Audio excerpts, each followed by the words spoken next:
Ma'am पहले हम जब बहुत छोटे थे ना तो सारा मौका बीजेपी के पास ही था, तो सिर्फ हिंदू मुस्लिम झगड़ों के अलावा हमने तो कुछ देखा नहीं। हाँ, केजरीवाल के मुंह से हमने कभी सुना ही नहीं हिंदू मुस्लिम, वो तो सिर्फ जब भी बात करता है शिक्षा, रोजगार, तो हमारे को सबसे अच्छी बात तो केजरीवाल की ये लगती है। और बाकी बीजेपी को तो चांस हमारे पूर्वजों ने दिया ही था, जब हम छोटे थे तो बीजेपी ने यहाँ पे 15 साल राज किया था, तो कोई भी काम नहीं हुआ, सिर्फ हिंदू मुस्लिम दंगे होते थे। जो हिंदू मुस्लिम जो हमारे भाई हैं उन्हीं को आपस में लड़वा के वो उसके ऊपर राज करते थे, डिवाइड एंड रूल। बाकी कभी हमने ना शिक्षा की बात उनके ऊपर सुनी, और जैसे भी आप अभी सुनते होंगे बयान के जी काट देंगे, ये कर देंगे, वोट हमें दो। तो और केजरीवाल ये कहता है कि जी आपको स्कूल अच्छे चाहिए, हॉस्पिटल अच्छे चाहिए, तो आप वोट हमें दो। तो अब ये तो जनता को तय करना है कि आपको काटने मारने के लिए वोट करना है या शिक्षा के लिए और हॉस्पिटल के लिए वोट करना है। ये तो बीजेपी कह रही है फ्री की रेवड़ी। बीजेपी खुद ऑफर मार रही है हम इतने यूनिट देंगे, 200 नहीं 250 देंगे। क्यों उसे लग रहा है ऐसा? ये सिर्फ कह सकते हैं, अरविंद केजरीवाल कह के करके दिखा सकते हैं, उनके अंदर वो ताकत है और ये दिल्ली की जनता मानती है। नमस्कार, आप देख रहे हैं द श्लोका न्यूज और मैं हूं आपके साथ प्रेरणा नागवंशी। इस वक्त इंदरलोक में मौजूद है और ये विधानसभा सदर विधानसभा रखती है। अब देखिए जिस तरह से दिल्ली चुनाव, विधानसभा चुनाव जो है नजदीक आते जा रहे हैं, पूरी कोशिश है कि हर विधानसभा से लोगों की क्या राय है ये जानने की कोशिश करें। फिलहाल इस विधानसभा से लोगों की राय जानते हैं कि पिछले 10 साल में अरविंद केजरीवाल जी का काम, आम आदमी पार्टी का काम कैसा कुछ लगा और आगे किसकी लहर दिख रहा है। सबसे पहले सर हमारे साथ मौजूद है। सर क्या नाम है आपका? मेरा नाम गुड्डू अंसारी है। सर पिछले 10 सालों में अरविंद केजरीवाल जी का काम कैसा लगा, संतुष्ट है या नहीं? जी काम तो 101% बढ़िया है अरविंद जी का। जी। और जो काम करा है उन्होंने शायद ही कोई कर पाए, क्योंकि पढ़ेगा इंडिया जब भी आगे बढ़ेगा इंडिया। शिक्षा पे इतना अच्छा काम किया है, स्वास्थ्य पे इतना अच्छा काम किया है, महिलाओं के लिए बसें फ्री की हैं, यहाँ बिजली फ्री मिलती है लोगों को बिना किसी कटौती के, 24 घंटे बिजली। और इतने काम के गिनवा नहीं सकता। और अब उन्होंने हाल फिलहाल में भी 7वां वादा किया है कि अगर हम मुख्यमंत्री बने तो जो भी महिला 18 वर्ष से ऊपर होंगी उनको 1000 रुपये देंगे हर महीने। तो ये हमारे लिए बहुत अच्छी बात है और हम चाहते हैं दिल्ली में तो अरविंद केजरीवाल ही रहने ही चाहिए, उनसे अच्छा काम यहाँ पे किसी का नहीं है। बीजेपी का ये कहना लगातार कि जो फ्री की रेवड़ियां बांट रही है उसमें अब दिल्ली नहीं आने वाली। और रही बात बिजली की, जो आपने गिनाया, तो बिजली के बिल बहुत ज्यादा आते हैं, पानी गंदा आता है, पीने लायक नहीं आता, उस पर क्या कहना चाहेंगे? मैडम अब तो ये इलेक्शन है, इसके तो आरोप लगेंगे झूठ पर झूठ। आप यहाँ पर आके देखो, 4 बजे सुबह पानी आ जाता है, रात को 9 बजे पानी आ रहा है और बिल्कुल शुद्ध पानी आ रहा है, एकदम साफ पानी आ रहा है। जब से हमारे विधायक सोमदत्त जी यहाँ बने हैं, पानी की कोई दिक्कत नहीं है, किसी चीज़ की कोई समस्या नहीं है। और अब ये झूठ के आरोप तो प्रतिदिन लगते रहेंगे, ये तो चलता रहेगा। बीजेपी कह रही है फ्री की रेवड़ी। बीजेपी खुद ऑफर मार रही है हम इतने यूनिट देंगे, 200 नहीं 250 देंगे। क्यों उसे लग रहा है ऐसा?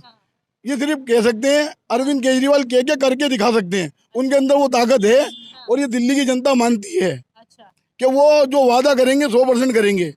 ये हमारे घर की महिलाओं को पता है कि उन्होंने अगर वादा कर लिया ना 1000 रुपये देने का, तो वो देंगे, 101% देंगे।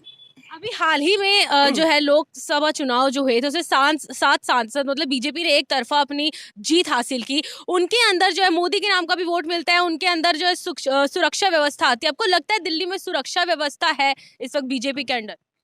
मैडम इस टाइम सुरक्षा तो बिल्कुल जीरो है। आप ये देखो, अभी मैं मोबाइल लगा के कान पे चले हूँ, मेरा मोबाइल छिन जाएगा। लेडीज तो बहुत दूर हैं, एक जेंट्स का फोन सेफ नहीं है आज के टाइम में। ऐसी पुलिस व्यवस्था हुई हुई है बिल्कुल जीरो, ग्राउंड लेवल पे। दिल्ली में समझ लो प्रशासन बिल्कुल, पुलिस का तो बिल्कुल ढीला है मामला, क्योंकि ये हमारे अंडर नहीं आता अरविंद केजरीवाल जी के। अगर अरविंद जी के देखे देखो एक बार, शायद कोई हादसा हो फिर हम बताएंगे, क्योंकि हम तो जानते हैं अरविंद जी कर सकते हैं, बाकी कोई नहीं कर सकता। इतने फोन छिनना, इतने मर्डर हो रहा है आती दिल्ली के अंदर, रोज नया मर्डर सुन लो आज दिल्ली के अंदर। आप किसी महिला की चैन, किसी का फोन के इतने के इसी रोड पे होते हैं, मैं डेली देखता हूँ। मेरे खुद के भाई का फोन छीन चुका है यहाँ पर, कोई भी आता है स्कूटी से छीन के चल देता है। और भारतीय जनता पार्टी का एक ये भी आरोप है कि अरविंद केजरीवाल जी जैसे इतने घोटाले, चाहे शराब घोटाला हो, बहुत सारे घोटाले ऐसे कर चुके हैं, और एक सीएम है तो उनके अंदर अस्पताल, शिक्षा व्यवस्था, ये सारी चीजें आती है। तो ये सब देखने को मिला आपको, जो बीजेपी आरोप लगाती कि घोटाला करते हैं, सही है, वो मानते हैं उसको आप? ऐसा तो ये बीजेपी तो कहते रहा हूँ, अब ये इलेक्शन का दौर है, ये अब लगाएगी आरोप। और अस्पताल की सुविधा की बात है, आप जाओ, ये हमारे नजदीक में पोलो क्लिनिक खुला हुआ है, आप अपना पहचान पत्र, आधार कार्ड लेके जाइए, कहीं भी अल्ट्रासाउंड फ्री कराइए, लिख के देगा डॉक्टर, आकर आपको मोहर मार के देगा। किसी को भी भेज दीजिए, मैं यहीं पे रहता हूँ पास में। कहते हैं कि दवाइयाँ नहीं है मोहल्ला क्लिनिक में, कोई बैठता नहीं है, खाली पीली पड़ा रहता है, वो तो ऐसी। ये सब फेक है। आप आके देखो ना, कितने अच्छा पोलो क्लिनिक है, मोहल्ला क्लिनिक में गए कभी वो मोहल्ला क्लिनिक? बिल्कुल। मेरी वाइफ का अल्ट्रासाउंड हुआ है और मेरी वाइफ के टेस्ट हुए सारे मोहल्ला क्लिनिक में हुए। मेरे घर के सारे टेस्ट मोहल्ला क्लिनिक में हुए। यही जस्ट पेट्रोल पंप के सामने मोहल्ला क्लिनिक है। नो टेस्ट हुए फ्री। बिल्कुल तो इस बार सीएम का चेहरा देखना चाह रहे फिर से केजरीवाल जी को? बिल्कुल बिल्कुल 100% केजरीवाल देखेंगे। अच्छा, हाँ धन्यवाद सर। और भी कुछ लोग हमारे साथ मौजूद हैं, उनसे हम बातचीत करेंगे। अभी जो विधानसभा चुनाव जो नजदीक है, क्या लग रहा है बीजेपी अपने तरफ से पूरी कोशिश कर रही है कि अच्छे से अच्छे वादे करके लोगों को आकर्षित किया जाए? अरविंद केजरीवाल जी को किस तरह देख रहे हैं, बनाना चाह रहे दोबारा सीएम? मैम बिल्कुल बनाएंगे, क्योंकि वो सिर्फ वादा नहीं करते, वो वादा जो करते हैं उसको काम को करके दिखाते हैं। बीजेपी सिर्फ खोखले वादे करती है और उसके बाद चुनाव के बाद कोई काम नहीं करते वो। तो अरविंद केजरीवाल ने तो जो बोला लगभग 99% मेरे अंडरस्टैंड में तो ये है कि उन्होंने काम किए हैं। बिजली के बिल की रही बात, मेरा खुद अभी 850 रुपये का बिल आया, अभी परसों इसकी ड्यू डेट है। तो कितनी अच्छी बात है, 850 रुपये का सिर्फ बिल है। सीएम के अंदर सर पानी, अस्पताल और शिक्षा व्यवस्था आता है। आपको लगता है कि चुनाव से पहले जैसे अरविंद केजरीवाल ने वादा किया था कि सारी चीजें दी जाएंगी, फ्री भी दी जाएंगी, सुरक्षा शिक्षा व्यवस्था अच्छी की जाएंगी, तो ये सब किया उन्होंने ये 5 सालों में और 10 सालों में? मैम बिल्कुल किया। स्कूलों के लिए तो मेरे को लगता नहीं कि किसी को बोलने की जरूरत है। इंटरनेशनल डेनमार्क से पता नहीं कहाँ से लोग उनके स्कूल देखने के लिए आ रहे हैं। और रही बात पानी की, तो अभी हमारे घर में कुछ टाइम पहले समरसीबल खराब हो गया था, तो 6 महीने हमने इनके फ्री वाला पानी जो होता है उसी को यूज़ करा है। दोनों टाइम पानी आता था, बिल्कुल कोई दिक्कत नहीं, बहुत बढ़िया पानी आता था। तो हम समरसीबल हटवा ही दी हमने, जब इनका पानी आ ही रहा है, फ्री है, तो हमें क्या दिक्कत है। तो समरसीबल हमारा खराब तो हमने दोबारा लगवाया ही नहीं। अच्छा, भारतीय जनता पार्टी का ये कहना है कि पानी जो है वो पीने लायक नहीं आता, और जो फ्री बसेस, डीटीसी बसेस महिलाओं के लिए फ्री है, महिलाओं को देख के वो बसेस रोकते ही नहीं है। तो ये सारे जो आरोप लग रहे हैं सही है क्या? नहीं मैम गलत है। हम जब रात को वॉक करते हैं तो हम देखते हैं बस स्टैंड पे कितनी लेडीज खड़ी होती हैं, बस वाले रोकते हैं और लेडीज जाती भी हैं। कोई एक आध ऐसा हादसा हो सकता है तो उसके लिए नहीं कह सकते, लेकिन बाकी 99% तो सारी लेडीज उसी में जाती हैं। बल्कि जो पहले ऑटो में भी जाती थी ना, वो भी अब पैसे बचा के बस में जा रही हैं, अरविंद केजरीवाल ने जो फ्री कर रखी। अच्छा, बीजेपी कह रही है कि आप हमें मौका दे दीजिए, हम भी आपको सब कुछ फ्री दे देंगे, ऐसी कोई दिक्कत नहीं है। तो बीजेपी को भी तो मौका दे सकते हैं ना आप लोग? मैम पहले हम जब बहुत छोटे थे ना, तो सारा मौका बीजेपी के पास ही था। तो सिर्फ हिंदू मुस्लिम झगड़ों के अलावा हमने तो कुछ देखा नहीं। हाँ, केजरीवाल के मुंह से हमने कभी सुना ही नहीं हिंदू मुस्लिम। वो तो सिर्फ जब भी बात करता है शिक्षा, रोजगार, तो हमारे को सबसे अच्छी बात तो केजरीवाल की ये लगती है। और बाकी बीजेपी को तो चांस हमारे पूर्वजों ने दिया ही था। जब हम छोटे थे तो बीजेपी ने यहाँ पे 15 साल राज किया था, तो कोई भी काम नहीं हुआ, सिर्फ हिंदू मुस्लिम दंगे होते थे। जो हिंदू मुस्लिम जो हमारे भाई हैं उन्हीं को आपस में लड़वा के वो उसके ऊपर राज करते थे, डिवाइड एंड रूल। बाकी कभी हमने ना शिक्षा की बात उनके ऊपर सुनी, और जैसे भी आप अभी सुनते होंगे बयान के, जी काट देंगे, ये कर देंगे, वोट हमें दो। तो और केजरीवाल ये कहता है कि जी आपको स्कूल अच्छे चाहिए, हॉस्पिटल अच्छे चाहिए, तो आप वोट हमें दो। तो अब ये तो जनता को तय करना है कि आपको काटने मारने के लिए वोट करना है या शिक्षा के लिए और हॉस्पिटल के लिए वोट करना है। ये तो एक आखिरी सवाल और करूंगी सर। लोकसभा चुनाव में सातों की सातों सीटों में भाजपा ने अपना झंडा फहराया है, और उनके अंतर्गत सुरक्षा व्यवस्था आती है। सुरक्षा व्यवस्था किस तरह से देख रहे हैं? दिल्ली में भी जगह जगह बॉम्ब ब्लास्ट और लगातार धमकियां वगैरह भी मिलती रहती है, तो क्या कुछ ऐसे देख रहे हैं आप? मैम सुरक्षा व्यवस्था तो बिल्कुल भी ठीक नहीं है। हम नहीं, कोई भी आप लोग देख सकते हैं, आप अपना ही मोबाइल और कैमरा लेके आए, लाल बत्ती के आगे खड़े हो जाओ तो आपके छीन के ले जाएंगे। बहुत ज़्यादा क्राइम बढ़ रहा है। बिल्कुल जो गृह मंत्रालय के अंदर में पुलिस आती है जी, वो बिल्कुल भी काम नहीं कर रही।